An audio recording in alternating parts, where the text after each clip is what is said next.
আসসালামু আলাইকুম বন্ধুরা, আশা করি আপনারা সবাই ভালো আছেন। তো আজকে আমি অন্যরকম একটা কিছু আপনাদেরকে শেয়ার করতেছি। সেটা হচ্ছে এই যে ভিডিও দেখতেছেন আপনারা, এই ভিডিওটা হচ্ছে বিদেশের মাটিতে আমার এক ভাই প্রবাসে গেছে কাজ করার জন্য। গিয়েই দেখে এরকম একটা অবস্থা, এমন বরফ পড়ছে। তো আমার কথা হচ্ছে, আমরা যারা বাংলাদেশে থাকি, বাংলাদেশে কিন্তু এমন না। বাংলাদেশে কিন্তু শীত আছে, এরকম বরফ পড়ে না। তো যারা প্রবাসে যায় না শুই না বুঝ তারপরে যাবেন। দেখেন আমার এই ভাইটি যে গেছে প্রবাসে, গিয়েই মনে করেন যে একবারে মানে কি বলবো, বিপদেই পড়ছে। দেখেন এরকম যদি বরফ পড়ে তাহলে কি একটা অবস্থা হবে। বাংলাদেশের মানুষ তো আর এরকম শীত কখনো, এরকম বরফের মধ্যে কখনো থাকে না, অভ্যাস নাই। দেখেন কি পরিমাণ বরফ পড়ছে প্রত্যেকটা গাছের ডালে ডালের মধ্যে। দেখতে অবশ্য সুন্দর দেখা যাইতেছে, ভালো দেখা যাইতেছে। আমি বলছিলাম যে ভাই আমাকে একটা ভিডিও দিয়েন, তো তারপর উনি আমার এই ভিডিওটা দিল।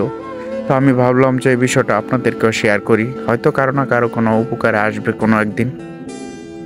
তো বিদেশের মাটিতে যাওয়ার আগে অবশ্যই সব কিছু জেনে শুনে বুঝে তারপরে যাওয়াটাই ভালো। আসলে যারা লোক নেয় তারা তো সবসময় বলে ভালো, আসেন কোনো সমস্যা নাই। আসলে দেখা যায় যে যাওয়ার পরে এই অবস্থা। দেখেন এই যে গাছটাই, গাছের মধ্যে কি পরিমাণ বরফ বাজে রয়েছে, নিচে কি একটা অবস্থা দেখেন। মানে একটা মানুষ যে চলাফেরা করবো ওই রকম ব্যবস্থাও নাই, এরকম একটা অবস্থা আছে দেখেন। তো গাছের মধ্যে এরকম বরফ দেখে আমার কিন্তু অনেক ভালো লাগতেছে। দেখেন আসলে এটা হচ্ছে অন্যরকম একটা জগৎই বলা যায়, বরফের জগৎ। দেখেন নিচের কি একটা অবস্থা, কি পরিমাণ বরফ পড়ে আছে। একটা মানুষ যে হাঁটা চলাচল করবে সেই ওইরকম একটা ইয়েও নাই। দেখেন কি পরিমাণ বরফ পড়ছে। আবার দেখা যায় পাখিও উড়াল দেয়, এই শীতের মধ্যে পাখিরা জীবিত আছে। যাই হোক, জীবনে আর যাই করেন, প্রবাসে গেলে সব কিছু যাই না শুই না বুঝা তারপরে যাওয়াটাই ভালো। আর নয়তো গিয়ে প্রবাসে বড় ধরনের সমস্যার মধ্যে পড়বেন। দেখেন বরফের একটা অবস্থা দেখেন। বাড়িঘর তো আছে কিন্তু আসলে চলাফেরা করার মতো অবস্থা নাই। গাছের মধ্যে এত পরিমাণ বরফ আটকে রয়েছে, মানে কি বলবো।